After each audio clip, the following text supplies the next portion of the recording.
Só iniciar a nossa gravação aqui.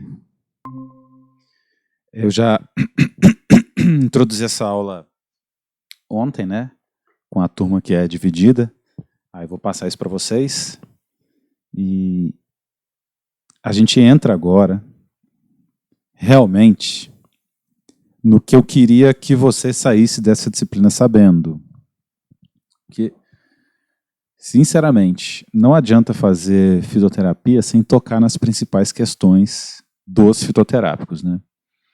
E se eu pudesse desejar algo das minhas disciplinas de fitoterapia que eu fiz, seria saber como registrar um fitoterápico, saber como produzir um fitoterápico. Porque hoje eu estou no mercado e há essa demanda para quem é farmacêutico, né?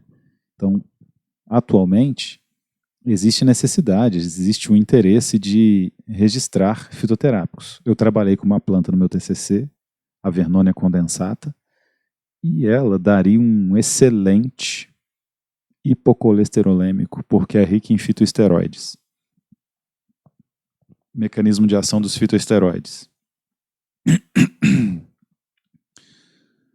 Você come suas gorduras, certo? As gorduras vão passar lá no seu intestino, né?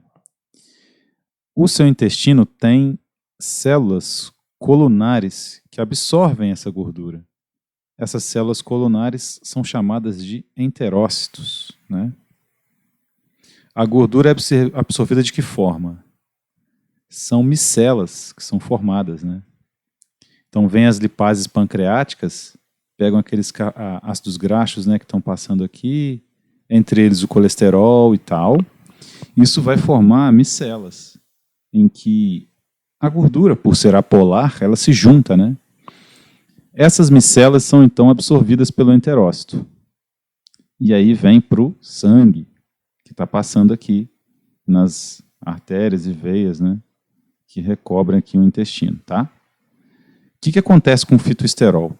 Na hora que o colesterol está aqui para formar, para entrar na micela, o fitoesteroide, que tem uma estrutura até mais apolar que o colesterol, entra no lugar dele.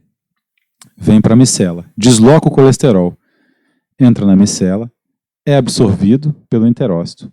Só que o fitoesteroide não tem transportador plasmático, então ele não passa para o sangue, ele volta para o intestino novamente.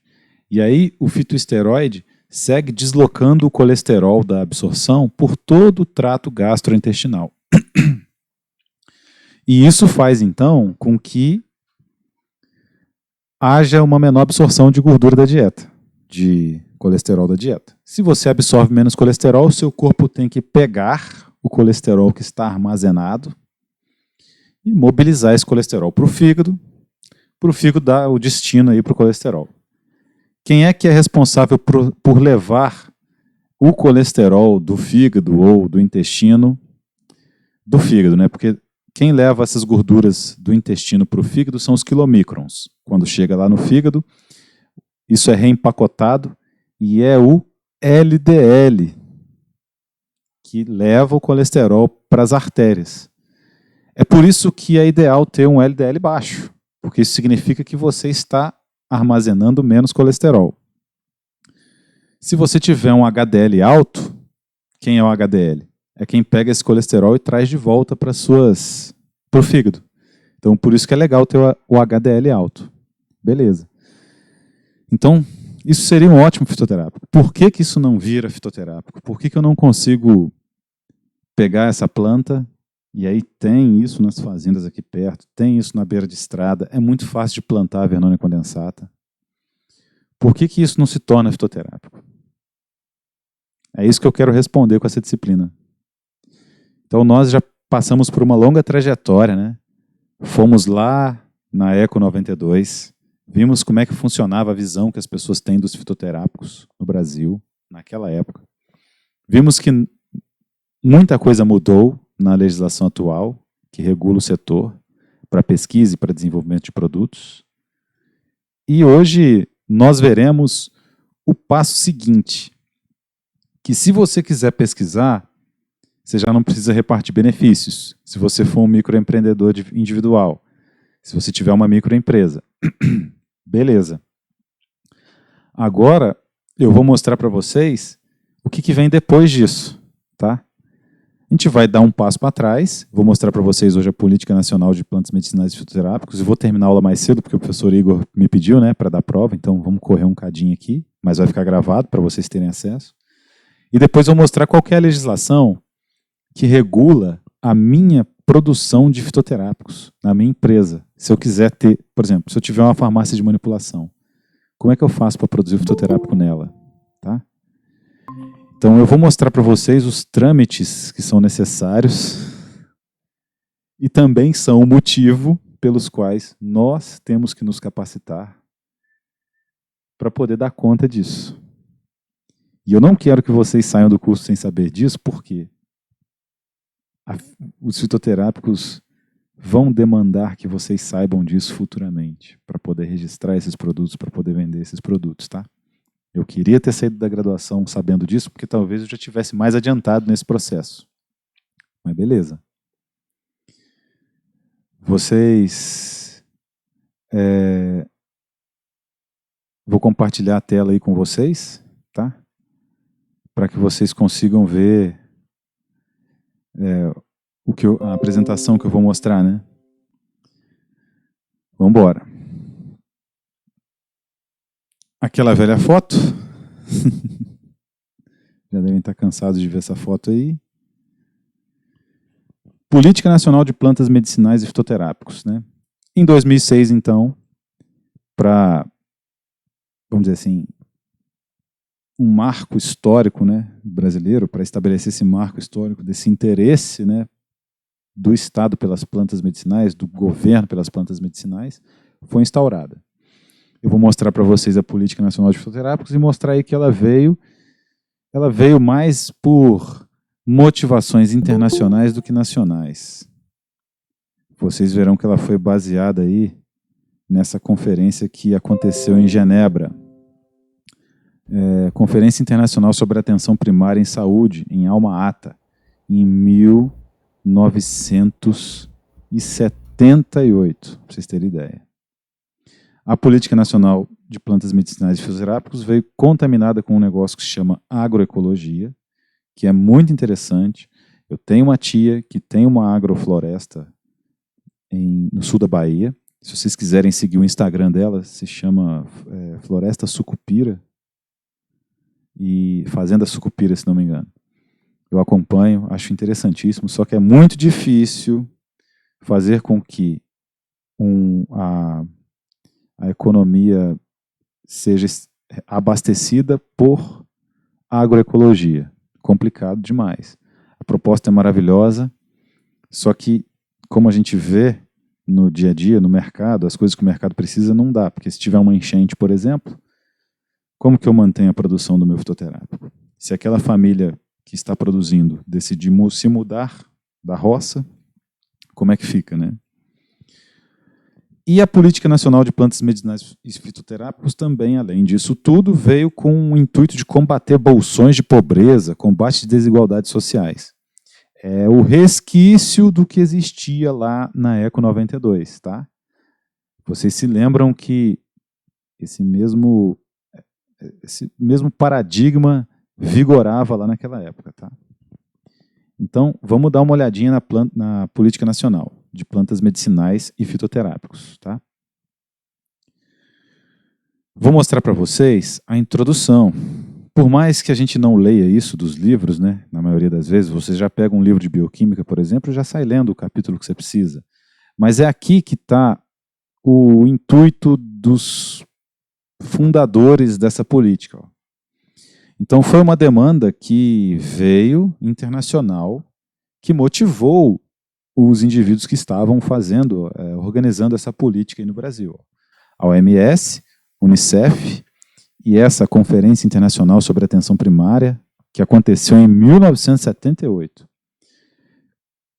Vamos dizer assim, mostrou para o mundo uma necessidade de ação urgente dos governos profissionais nas áreas de saúde, desenvolvimento, recomendando aos Estados-membros proceder à formulação de políticas de regulamentação nacionais referentes à utilização de remédios tradicionais de eficácia comprovada e exploração das possibilidades de se incorporar os detentores de conhecimento tradicional às atividades de atenção primária em saúde, fornecendo-lhes treinamento correspondente. O que é isso?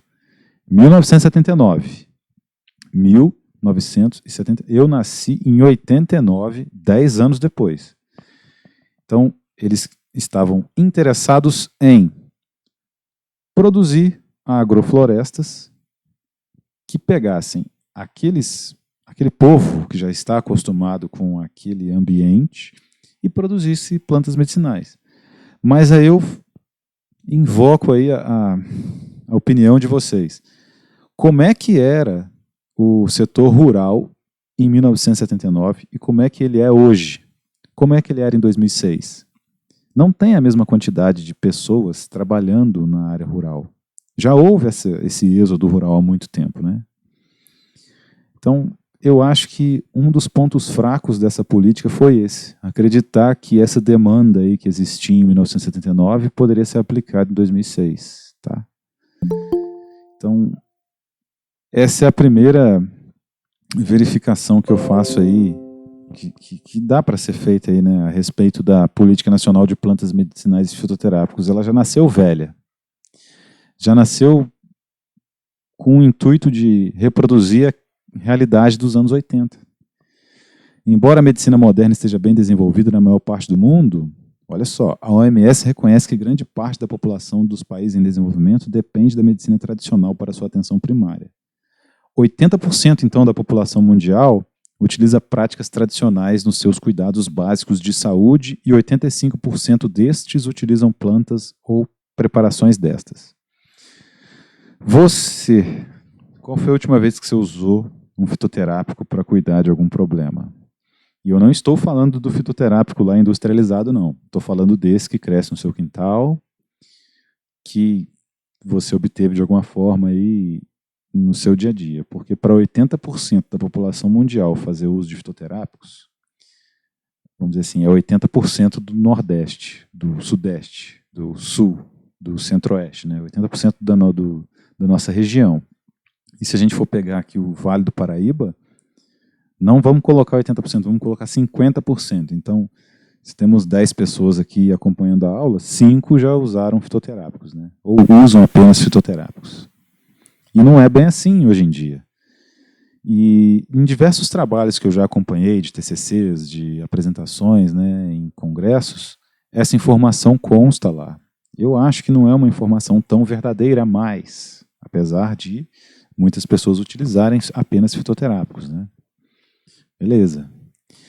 40% dos medicamentos atualmente disponíveis foram desenvolvidos direto ou indiretamente a partir de fontes naturais. Eu acho que até mais. Então, é interessante estudar os fitoterápicos por conta disso. A política nacional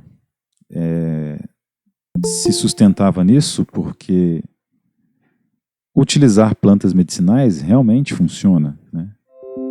As potencialidades de uso das plantas medicinais encontram-se longe de estar esgotadas. Então, realmente, ainda há espaço para descobrir, né, novos fitoterápicos a partir das espécies, aí, encontrar pessoas, comunidades tradicionais que utilizam essas plantas. A afirmação endossada pelos novos paradigmas de desenvolvimento social. O Brasil é signatário da Convenção sobre Diversidade Biológica. Foi por causa disso aqui, nesse documento aqui, que eu voltei lá na Convenção sobre Diversidade Biológica, lá na ECO 92, para mostrar para vocês de onde que isso aqui surgiu. Então a gente precisava fazer aquele passado, né? Mostrar para vocês aquele passado. Então a nossa política, ainda em 2006, anos depois, né, ainda seguiu os mesmos critérios, porque essa legislação veio mudar apenas em 2016, tá? 10 anos depois da nossa Política Nacional de Plantas Medicinais e Fitoterápicos. E vejam que aqui ela ainda preservava aquele negócio de repartição justa e equitativa. Então, quando você começasse a pesquisar uma planta, você já teria que pagar os royalties.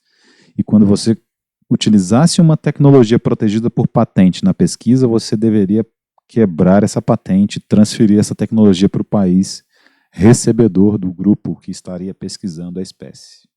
E nós já discutimos lá atrás que esse foi um dos motivos pelos quais pouco se fez nessa época, né? E, novamente, parece que essa política foi feita visando mais os compromissos internacionais, isso está presente aqui em diversas passagens, né? E para esses fundadores aí dessa política nacional, os fitoterápicos, né, trabalhar com fitoterápicos era uma oportunidade para estabelecer um modelo de desenvolvimento próprio e soberano. Então, meio que pesquisar os nossos fitoterápicos é uma forma de soberania nacional na cabeça do pessoal que fez essa política. Eu acho válido isso, sim. Só que eu também acho que se você trata dessa forma o fitoterápico, você restringe muito a pesquisa, né? E a gente viu lá no vídeo da candeia, e foi interessante aquilo que a Regina Casé disse, que por mais que você fiscalize, tenha legislação para isso, não para o contrabando, porque pouca gente vai ter acesso, pouca gente vai conseguir realmente pesquisar e produzir fitoterápicos, né? E eu vou mostrar para vocês isso na RDC que embasa a produção de fitoterápicos, tá? Aqui novamente a questão da agricultura familiar, tá? Outro fator de grande relevância para o desenvolvimento do setor é que o Brasil possui 4,8 milhões de estabelecimentos agropecuários, 4,1 milhões, 85% são de agricultores familiares. Então, foi muito bem pensado isso. Fazer com que a agricultura familiar abarcasse a produção de fitoterápicos é interessante do ponto de vista de responsabilidade social. Agora, do ponto de vista econômico, não vejo como os agricultores familiares conseguem suprir. Eu tenho uma história interessante, lá em Viçosa, tinha um cara lá que era meio salafrário, sabe? Tinha um mercado lá que colocou produto orgânico, e ele tinha meio que plantação de hortaliça, né? E ele falava que as hortaliças dele eram orgânicas. Sabe o que ele fazia? Ele ia lá no Ceasa, comprava tomate barato.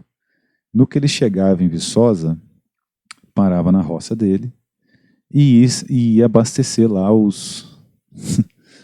as caixas do mercado com tomate orgânico, que é o que ele vendia lá, tá? Pura malandragem. Então, a agroecologia não dá conta. Ele fazia essa malandragem aí porque ele não dava conta de produzir tomate nesse tanto que é necessário para um mercado. E também a gente já ficou sabendo que transformar aquele tomate do Ceasa em tomate orgânico para os mercados é simplesmente colocar uma plaquinha em cima dele dizendo que é orgânico, tá? Não dá para abastecer uma cidade com agricultura familiar. Uma cidade que eu digo, uma cidade que nem Barra Mansa, que nem Resende. É muito difícil. Talvez a gente precisaria de um território de fazendas, de agricultores do tamanho da cidade para poder abastecer a cidade, né? Porque se for orgânico, tem praga, tem uma série de questões, né? Tem fungos que derrubam essa produção, né? A agricultura familiar é uma das prioridades lá dos mantenedores aí dessa política, e aí colocaram a agroecologia aí dentro do papel, dentro desse papel aí de ser o fornecedor de fitoterápicos. Para fazer o quê? Para estimular a transferência de renda, combate ao trabalho infantil e segurança alimentar. E é muito estranho, porque ao passo que em trechos da política nacional você verifica que há necessidade de abastecer a indústria, olhem esse trecho. Atualmente, os fitoterápicos constituem importante fonte de inovação em saúde, sendo objeto de interesses empresariais privados e fator de competitividade do complexo produtivo da saúde. Esse contexto impõe a necessidade de uma ação transversal voltado ao fortalecimento da base produtiva e de inovação local e a competitividade da indústria nacional. Tá? Então, o que é transversal? Né? Então, ó, já que os fitoterápicos, né, são uma importante fonte de inovação em saúde e objeto de interesses empresariais privados, como o meu, como o seu, por exemplo, como farmacêutico, né, e fator de competitividade, há uma necessidade de uma ação transversal, voltada ao fortalecimento da base produtiva e de inovação local. Isso aqui, leia-se agroecologia e a competitividade industrial nacional. Tá? Transversal é o que cruza, né? Transversal. Paralelo é o que vai de encontro, certo?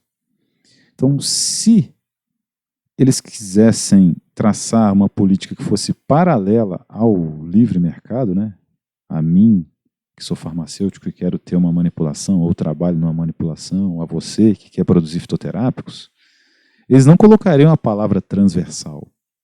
Então parece que estimular a base produtiva local, que é a agroecologia, é para quebrar, né, para ir contra, no sentido oposto, né, transversal, dos interesses empresariais privados. Então não faz muito sentido essa política, isso me deixa confuso. Tanto que parece que não foi para frente, né? Você era para ver isso na região mais prevalente do que o que a gente encontra hoje em dia. Há locais em que funcionou, sim. Mas era para ser mais evidente isso, né? Enfrentamentos de desigualdades regionais. Ó. Então a política, quem pensou essa política, pensou para que ela enfrentasse desigualdades regionais, discrepâncias de concentração de renda entre as regiões do país, inclusão econômica e social, contrapõe a existência de grandes bolsões de pobreza. Eu não acho, sinceramente, que uma política de produção, de estímulo aos fitoterápicos tenha esse papel. Dá para fazer isso de outras formas, inimagináveis. Eu não sou político, não sei como. Mas eu não acho que com fitoterápicos dê.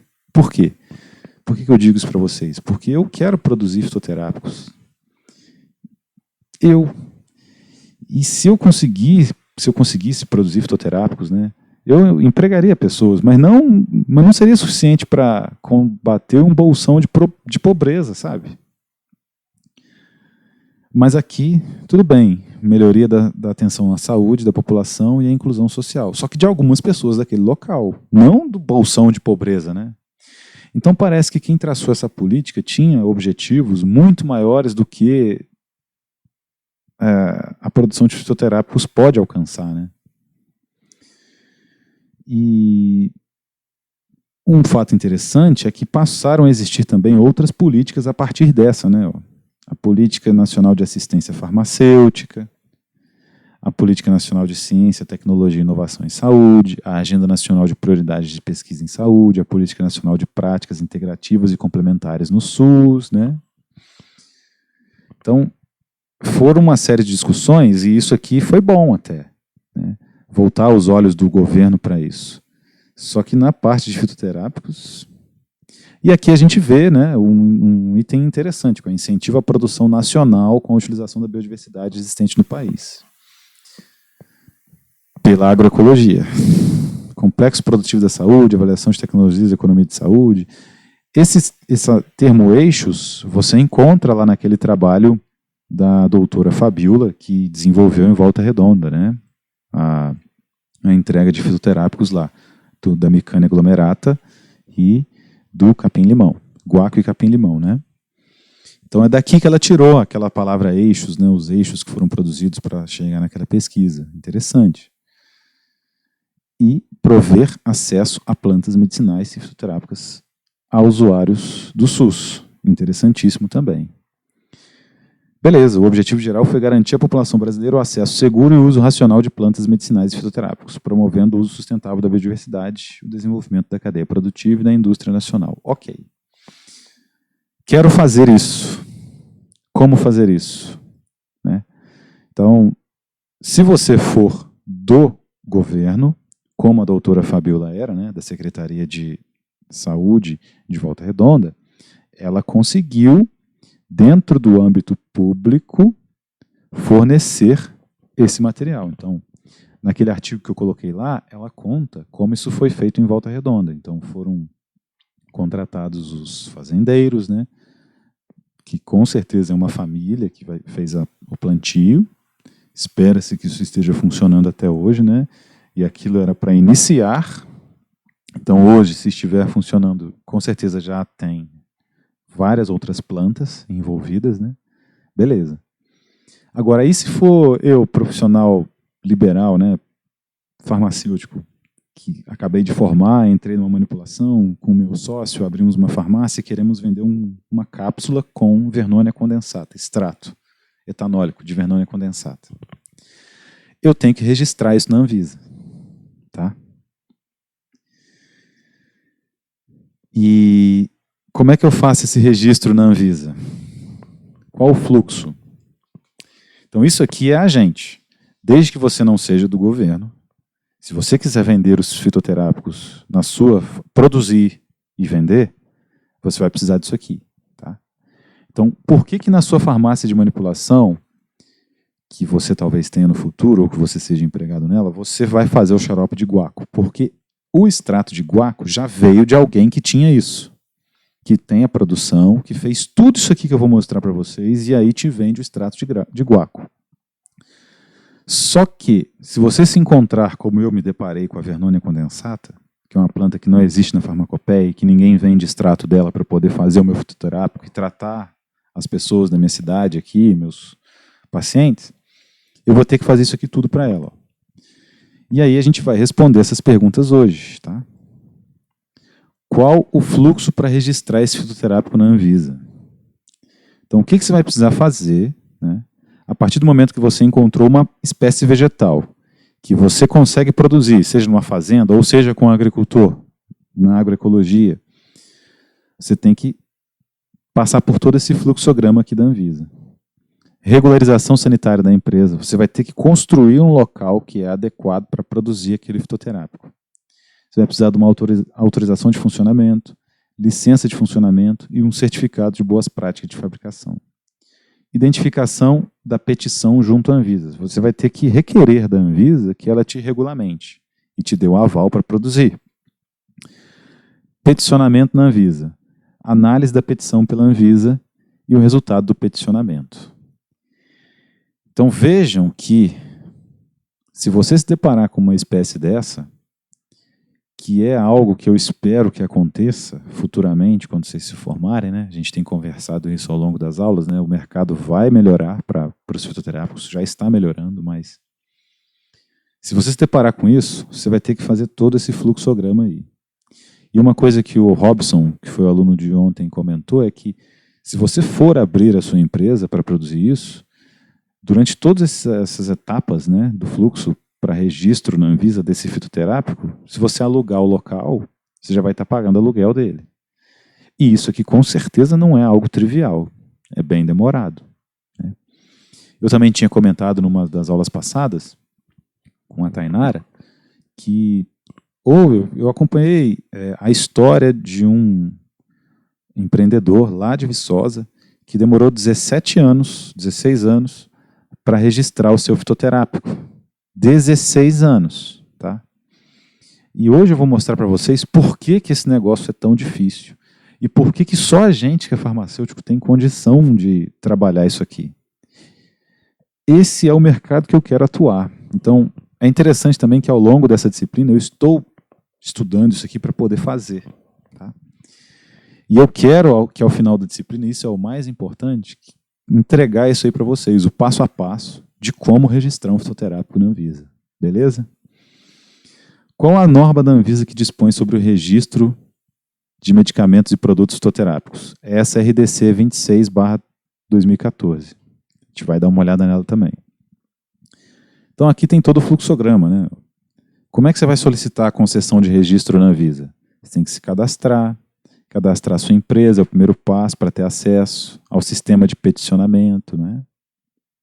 Cadastrar a empresa privada que fornece produtos ou serviços regulados pela Anvisa, cadastrar os usuários, alteração do porte da empresa. Você vai ter que se tornar uma indústria. Se for uma drogaria, vai ter que se tornar uma indústria. Se for uma farmácia de manipulação, vai ter que se tornar uma indústria. Não tem jeito, tá? E esse é um dos primeiros gargalos. Para construir uma indústria, com tudo certinho, paramentado, você vai precisar de uma consultoria. E nisso você já gasta, né? A não ser que você simplesmente faça um contrato com alguém que já tenha a sua indústria, né? Conforme ocorre hoje com cervejarias, por exemplo. Vocês já ouviram falar em cerveja artesanal. Nem todo cervejeiro artesanal tem a sua cervejaria, com porte para fazer 250 litros, 300 litros, 500 litros. Então você procura uma cigana. O que é uma cigana? É, por exemplo, a Ograner, aqui em Resende. Lá tem uma cervejaria mesmo. Se eu quiser fazer minha fórmula lá, eu alugo. E aí desenvolvo a fórmula lá. No final de 2, 3 meses, né, quando ela ficar pronta, eles vão me entregar lá 10 barris da minha cerveja, tá? Então, será que essa não é a nossa alternativa aqui? Encontrar quem já tenha essa regulamentação e aí chegar lá e alugar para poder fazer o fitoterápico, né? É uma possibilidade. Ou, será que se você tiver uma empresa dessa, várias pessoas também não vão te procurar para poder fazer isso? Conhecimento é poder, né, meus amigos? E essa área está aí pronta para ser explorada, porque o trem é tão difícil que quase ninguém quer fazer. Já tem taxas para você pagar, já tem protocolos. Enfim, vamos lá para RDC 26, de 13 de maio de 2014. Ela dispõe aí sobre o registro de medicamentos fitoterápicos e o registro e a notificação de produto tradicional fitoterápico. Tá? Esta resolução se aplica a produtos industrializados que se enquadram nas categorias de medicamento fitoterápico ou produto tradicional fitoterápico. A princípio, já de começo, né, o que é fitoterápico e produto tradicional fitoterápico? Tenha em mente o seguinte: produto tradicional fitoterápico é aquela espécie vegetal que já é utilizada pela medicina tradicional brasileira há mais de 30 anos. Então, tudo bem, a sua planta não está na farmacopeia, não está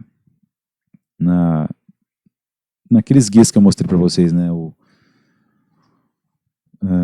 Um deles é azul, o Guia de Plantas Medicinais da Farmacopeia Brasileira. Não está lá, não está na Farmacopeia Brasileira, em nenhuma das edições, mas você tem a planta. E ela já é utilizada pela medicina tradicional brasileira já há mais de 30 anos. Produto tradicional fitoterápico. Ele já pula etapas, é mais simples. Agora, fitoterápico tem que ter os testes clínicos de fase 1, fase 2, fase 3, assim como os alopáticos. Lá naquele caso de Viçosa que eu contei para vocês, do empreendedor que demorou 17 anos para registrar o produto dele, não era um fitoterápico. É um fitocosmético. E ele demorou 17 anos. É um creme à base de urucum. Se fosse fitoterápico, mesmo, talvez ele demoraria 27 anos, porque aí é pior ainda. Tem que ter o teste clínico de fase 1, fase 2, fase 3, tá? O que mais que tem que ter? São considerados produtos tradicionais fitoterápicos obtidos com emprego exclusivo de matérias-primas ativas vegetais, Você não pode se referir diretamente a uma doença quando fizer um produto tradicional fitoterápico, tá? Então, se a doença for grave, não adianta. Você não consegue fazer um produto tradicional fitoterápico para uma doença grave. Aí vai ter que ser um fitoterápico, com testes clínicos de fase 1, fase 2, fase 3, tá? Não se considera medicamento fitoterápico ou produto tradicional fitoterápico aquele que inclua na sua composição substâncias ativas isoladas ou altamente purificadas. Você já viu o Vicpirena. O Vicpirena é um chá que tem paracetamol dentro. Se você fizer um chá de poejo com paracetamol purificado ali dentro, já não é mais nem medicamento, nem produto tradicional, tá? Os medicamentos fitoterápicos são passíveis de registro e os produtos tradicionais fitoterápicos são passíveis de registro ou notificação. Registrar precisa de uma série de documentos que eu vou mostrar para vocês, tá? Notificação, nem tanto. Só que você precisa comprovar com a literatura científica de mais de 30 anos, de pelo menos 30 anos, que aquela espécie é ativa, beleza? Então, pode parecer mais fácil em se tratando de um produto tradicional fitoterápico, mas pode ser que não tenha trabalhos da espécie, né? Das definições. Então, o que são algas, o que são chás, né? Essa legislação aqui é a que eu quero que vocês saibam, tá? Então, eu vou fazer algumas perguntinhas sobre ela na prova. Vai bastar consultar para responder, tá? E o principal termo que eu quero que vocês tenham contato agora, para depois ficar mais fácil de ler, é IFAV, Insumo Farmacêutico Ativo Vegetal. É a planta, é a matéria-prima vegetal, ativa, ou seja, a droga ou derivado vegetal, utilizado no processo de fabricação de fitoterápico. Droga vegetal é a planta seca e moída. O ativo vegetal pode ser, por exemplo, o extrato alcoólico, o extrato em acetate de etila, o extrato em clorofórmio, tá? E aí, tanto a droga vegetal quanto o ativo, a matéria-prima ativa, nós chamamos de IFAV, Insumo Farmacêutico Ativo Vegetal. O que é planta medicinal? A espécie vegetal cultivada ou não, utilizada com propósitos terapêuticos. Então ela pode ser selvagem, você pode pegar ela na fazenda e tal, sem que seja cultivada. Das medidas antecedentes ao registro. Então, antes de registrar, o solicitante do registro deverá requerer à Farmacopeia Brasileira a inclusão dos constituintes do fitoterápico na lista da denominação comum brasileira. No meu caso, a vernônia condensata não está na DCB. Então, quando eu estiver aí pleiteando esse registro, eu preciso pedir essa inclusão. Documentação. Eu preciso desses documentos, né? Formulários de petição preenchidos. O solicitante do registro deverá adicionar a documentação impressa por CD, PDF. E a empresa deverá protocolar um processo para cada medicamento ou fitoterápico ou produto tradicional fitoterápico. Então eu tenho que preencher esse formulário FP1 e FP2, tá? Carimbado e assinado. Depois vocês vão ver que eu fui procurar esse FP2 e mostro para vocês o que eu achei no local que deveria estar FP1 e FP2 no site da Anvisa. Já tem que pagar uma taxa. Taxa de fiscalização de vigilância sanitária, que eu não sei quanto é, tá? Mas já tem que pagar. Cópia da autorização de funcionamento emitida pela Anvisa para a empresa solicitante. Então, a sua empresa já tem que ter sido construída nos moldes da produção de um fitoterápico. Então, antes de se lançar no mercado, primeiro junte dinheiro para construir o prédio da sua empresa, o local, né? Você vai ter que ter o certificado de boas práticas de fabricação e controle, válido, emitido pela Anvisa para a linha de produção do seu fitoterápico, tá? O relatório técnico separado para cada forma farmacêutica, que se for transdérmico ali, por exemplo, um creme, né? Se for um chá, se for via oral, cápsula, né? A empresa fabricante de medicamento fitoterápico deve possuir o certificado de boas práticas da RDC 17, 16 de abril de 2010, que é a mesma das indústrias que produzem alopáticos, ou essa RDC 13, que dispõe sobre as boas práticas de fabricação de produtos tradicionais fitoterápicos. Posteriormente, podemos verificar essa RDC 13. Índice com os documentos. E se você não tiver o certificado de boas práticas de fabricação, você pode submeter, mas ele não será aprovado, com certeza. Onde que o bicho pega? Onde que demorou 17 anos, né? Tem que ter um relatório técnico com dados da matéria-prima vegetal. Tem que ter a nomenclatura botânica completa da espécie. Qual a parte utilizada? O layout dos rótulos das embalagens. O layout da bula do produto tradicional fitoterápico. O relatório do estudo de estabilidade. O relatório de produção. Documentação referente a cada local de fabricação, caso a empresa solicite o registro em mais de um local. Tá, beleza. Mas percebam que, como que eu, empresário, né, sei lá, entusiasta, encontrei uma espécie vegetal ativa que a minha família usa há muitos anos. Como é que eu vou fazer isso? Eu vou precisar pagar a consultoria, eu vou precisar pagar uma empresa terceirizada para fazer esses laudos, para anexar na petição que vai para a Anvisa, né? É aí que tudo complica. Mas é aí também que você, como farmacêutico, tem conhecimento para atuar. E está faltando farmacêutico com isso. Porque eu não conheço nenhum que já tenha registrado um fármaco, um produto tradicional fitoterápico. E eu já sou velho, né? Eu conversei com uma amiga minha hoje que também fez pós-graduação na Viçosa e ela chegou a me dizer que é desse jeito aí mesmo. Ela trabalhou numa empresa de controle de qualidade em Barbacena que ajudou no creme de urucum, na pomada de urucum, que eu vou mostrar para vocês. Então ela já acompanhou esse caso de perto. Eu, infelizmente, não. Mas pelo menos ela já viu acontecer, né? Já é algo que nos anima. Relatório de controle de qualidade, relatório de segurança, eficácia e efetividade, quando aplicável. Então, se for fitoterápico, vai precisar desse relatório aí. Se for um produto tradicional fitoterápico, a literatura científica será esse relatório. Porque se ela é utilizada há mais de 30 anos, ela é eficaz, certo? Ela é efetiva. Ela é segura, tá? Por que não é aplicável com produto tradicional fitoterápico? Porque a literatura a respeito da planta vai te assegurar que é dessa forma que acontece. Descrição do sistema de farmacovigilância. Talvez, imagino que se o fármaco for controlado, mas eu duvido que existirá um fármaco desse controlado, né? Laudo de controle da qualidade de um lote do fitoterápico para cada um dos fornecedores qualificados, sendo aceitos no máximo 3 fornecedores de insumo farmacêutico ativo vegetal por forma farmacêutica a ser registrada. Então, no presente momento, você consegue ser fornecedor. Mas se a espécie não tem nada, não tem esse registro na Anvisa, eu vou fornecer isso para quem? Qual a empresa que vai fabricar meu fitoterápico se ele não tem registro na Anvisa? Então ninguém compra isso. Todo mundo vai fabricar outras coisas. É onde que eu acho que nós somos imprescindíveis, tá?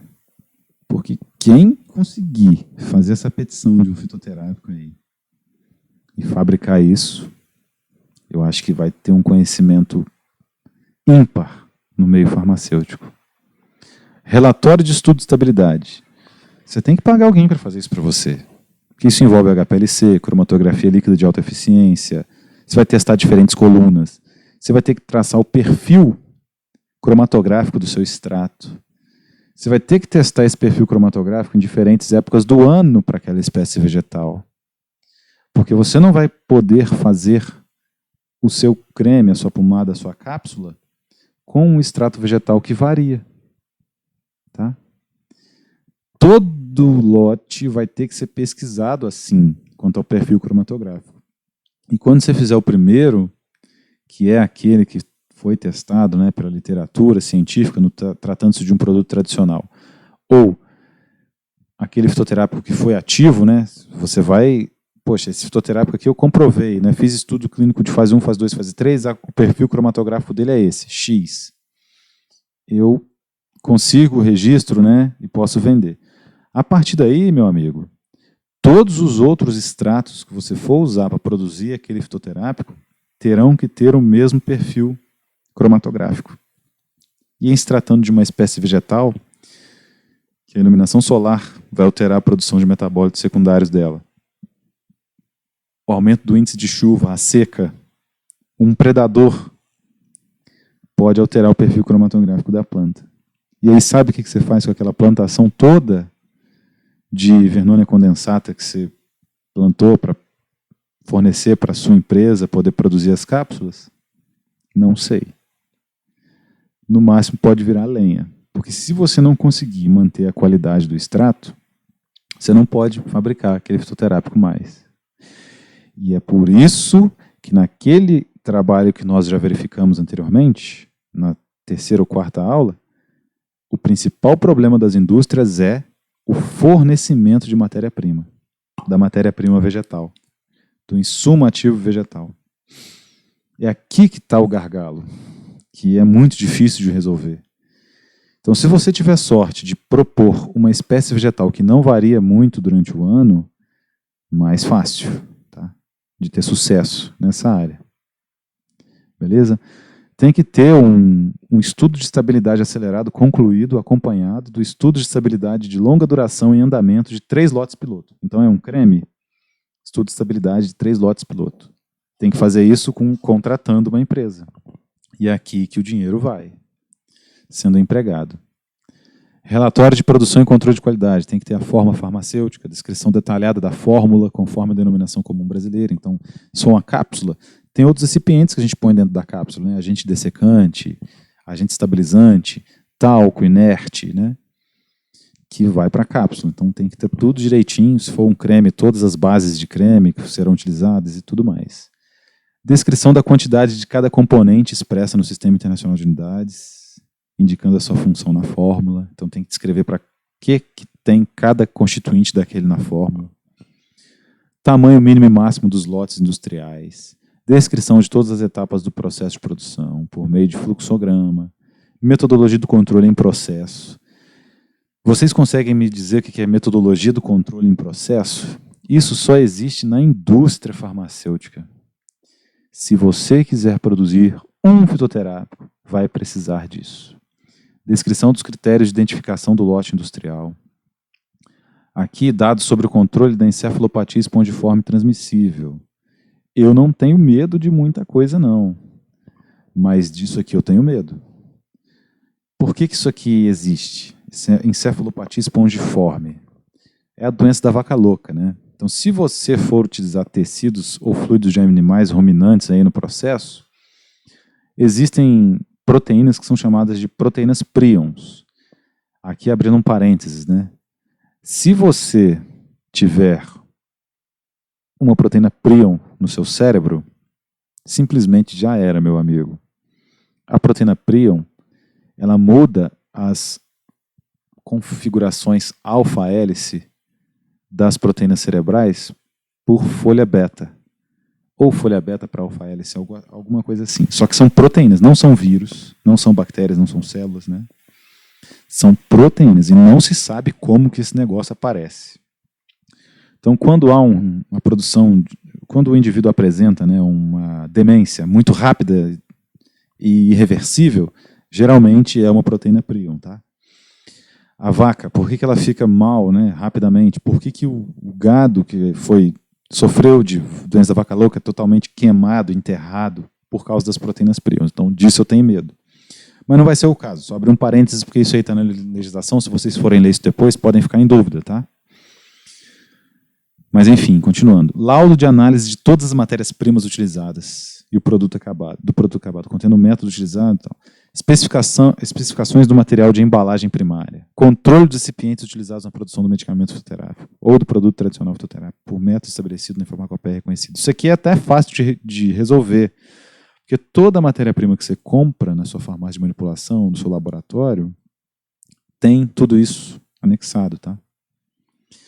A droga vegetal, você tem que ter a caracterização da droga vegetal, laudo de análise indicando o método utilizado, especificação e resultados obtidos para um dos lotes, identificação macroscópica e microscópica. Lembram-se quando eu mostrei para vocês a Farmacopeia Brasileira, primeira edição, que tinha lá as folhas são peninérveas com nervuras transversais e bilobadas e trilobadas e unilobadas.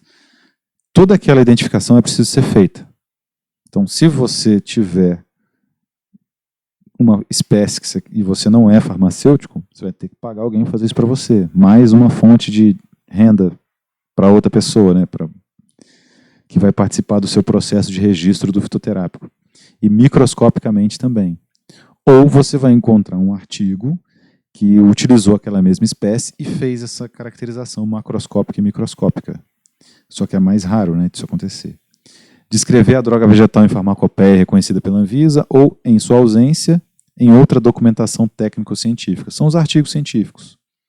Ou laudo de identificação emitido por profissional habilitado. Então, vai ter que ter, não é farmacêutico que faz isso, são os mantenedores não, os responsáveis por herbários. Então, a primeira coisa que eu vou ter que fazer com a Vernonia condensata aqui é levar ela para um herbário credenciado nacionalmente e um especialista lá do herbário vai ter que me dizer se é ou não é Vernonia condensata, aquela planta que tem ali em cima, que eu já sei que é, mas... E por aí vai, né? Teste de pureza, matérias estranhas, determinação de água, teor de cinzas, metais pesados, resíduos agrotóxicos, detalhes da coleta ou colheita das condições de cultivo, se ela for cultivada, método de estabilização quando é empregado, secagem, perfil cromatográfico acompanhado da respectiva imagem em arquivo eletrônico reconhecido pela Anvisa. Tá? Então você vai precisar pegar essa planta e fazer cromatografia líquida de alta eficiência para dizer quais são os componentes daquele extrato. E é aqui que está mais uma fonte de gasto para você, empreendedor. Tem que terceirizar isso aqui. Ninguém vai comprar um HPLC e colocar na farmácia para poder fazer isso, né? Análise quantitativa dos marcadores ou controle biológico. A mesma coisa. Quem são os marcadores? São compostos químicos que estão em grande quantidade naquele extrato. Isso vocês vão ver na farmacognosia semestre que vem, tá? Mas está na legislação. Então, a fitoterapia serve para isso também, para que vocês fiquem atentos daqui para frente nas disciplinas que vão poder te auxiliar nisso, nesse papel. A farmacognosia, claro, é a principal delas. E já está na hora de vocês saírem para a aula do professor Igor, para fazer a prova? Não, né? 8h10. Acho que mais uns 20 minutos a gente consegue. Ninguém pergunta nada. Vocês estão entendendo o que eu estou falando?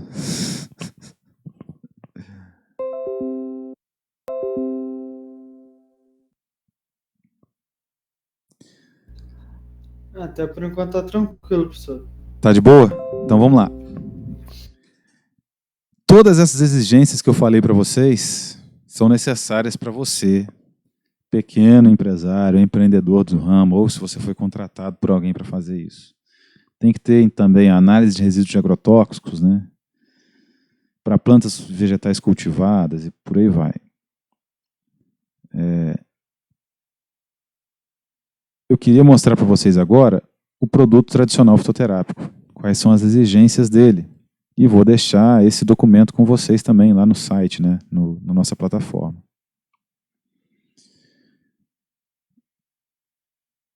Dos produtos tradicionais fitoterápicos, que pode ser o meu caso aqui, né? Já que a minha planta é bem conhecida aí há mais de 30 anos. Tem que ter comprovação de uso seguro e efetivo para um período mínimo de 30 anos. Então, eu tenho que ir lá na literatura científica e encontrar trabalhos que descrevam o uso dessa espécie em comunidades tradicionais, na medicina tradicional, por mais, vamos dizer assim, há pelo menos 30 anos atrás. E aí você faz o registro simplificado. Mas como é que esse registro é simplificado? Quando essa planta está na lista de produtos tradicionais fitoterápicos de registro simplificado. Ou presença nas monografias de fitoterápicos de uso tradicional da comunidade europeia. Não é o caso.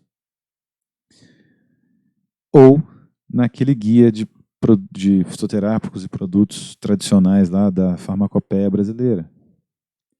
E se não tiver? Aí, meu amigo, não se sabe. Porque você vai ter que fazer o registro dele. Desse jeito aqui, ó. Isso aqui é tudo que a Anvisa pede para você de documentação para registrar o fitoterápico, tá? Então a primeira coisa são aqueles formulários FP1 e FP2 lá, ó, devidamente preenchidos, carimbados e assinados, comprovante de pagamento ou de isenção da taxa de fiscalização de vigilância sanitária, cópia da autorização de funcionamento emitida pela Anvisa para a empresa solicitante. Então, já de cara, você tem que ter uma empresa, né, que a Anvisa pode fiscalizar e dar o aval para você poder fazer o fitoterápico. Então, você tem que ter uma indústria. Cópia do certificado de responsabilidade técnica. Aí pode ser você mesmo, enquanto farmacêutico, né? Relatórios completos de produção com relatório técnico separado para cada forma farmacêutica. Se você fizer um relatório só. Resultado do estudo de estabilidade acelerado acompanhado de estudo de estabilidade de longa duração em andamento ou resultado de estudo de estabilidade de longa duração já concluído. Vai ter que terceirizar para um laboratório de controle de qualidade. Relatório de controle de qualidade de matéria-prima. Então vamos marcar em verde aqui onde você vai ter que pagar para fazer, né? Relatório de controle de qualidade de produto acabado, especificações do material de embalagem primária, isso quando você comprar esse material já vem com você. Informações adicionais de acordo com a legislação vigente, sobre a encefalopatia espongiforme lá, lembram? Se não tem tecido de ruminante envolvido, não precisa. Cópia de todos os relatórios técnicos em CD-ROM, comprovação da segurança de uso e alegações terapêuticas. Isso aqui você vai obter na literatura científica brasileira, né? Vai encontrar trabalhos que descrevam a utilização dessa espécie por 30 anos ou mais. Índice dos documentos a serem apresentados, layout de folheto informativo, né, que é o que você vai colocar, a bula, né, para empresas que terceirizam o controle de qualidade. Ó. Métodos e resultados de testes de controle de qualidade executados por laboratórios da Reblas ou por empresa fabricante de medicamento ou produto tradicional fitoterápico pela Anvisa e contrato de terceirização.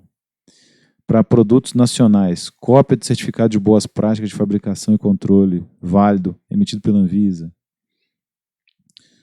Para a linha de produção na qual o fitoterápico será fabricado, ou ainda cópia do protocolo de solicitação de inspeção para fins de emissão do certificado de boas práticas de fabricação. Tranquilo, né? Pouca coisa. Só que isso aqui é que está o gargalo. Você tem que ter esse estudo de estabilidade do produto acabado, controle de qualidade da matéria-prima e controle de qualidade do produto acabado. A matéria-prima que é o principal, né? Você tem que conseguir entregar um extrato padronizado durante anos para conseguir produzir aquele medicamento, né? E aí vou deixar o link na aula para vocês, mas vou colocar também o próprio arquivo lá, né? Disponível na página, que é essa RDC que eu já sublinhei algumas coisas aí. E é por isso, meus amigos, que a gente vê poucos fitoterápicos no mercado, porque eu tenho certeza que muita gente entra em contato com espécies vegetais. Nós temos a maior biodiversidade do planeta. Sua família, se tiver resquícios na zona rural, usa, mas vai transformar isso em fitoterápico, em produto tradicional fitoterápico. É isso aí tudo, essa burocracia toda.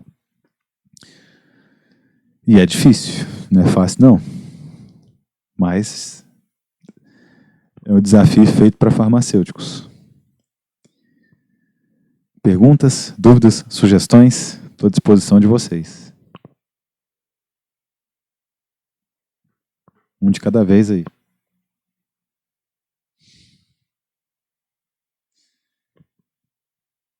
Ninguém com dúvidas, meus amigos?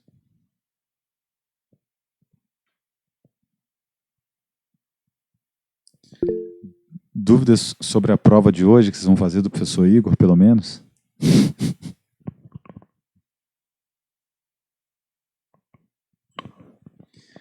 Beleza, então. Vou colocar, então, essa legislação. Próxima prova. Vai cair essa legislação aí. A RDC 26, tá? Conceitos sobre ela, trechos. E eu não vou pedir isso como trabalho para vocês, porque diante desse quadro atual, tudo que vocês estão passando, não acho válido. Mas eu vou montar um passo a passo de como registrar um fitoterápico para vocês levarem isso aí para a vida profissional de vocês, tá? Ficamos assim então, meus amigos. Boa noite para vocês aí, boa prova, tá?